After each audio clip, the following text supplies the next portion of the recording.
শহীদ Ayatollah এ দেশের জন্য নিজের জীবনকে জুলাই আন্দোলনে বিসর্জন দিয়েছে। সে শহীদ হবার 11 দিন পর তার পরিবার তাকে খুঁজে পায়।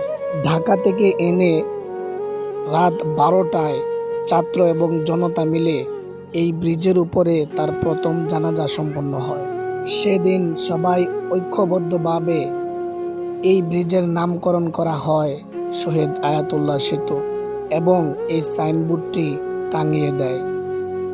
কিন্তু দুঃখের বিষয় হলো সেই 28 আগস্ট 2024 আবেদন করার পরেও এখনো পর্যন্ত সরকারিভাবে কোনো উদ্যোগ নেওয়া হয়নি নামকরণের বিষয়ে।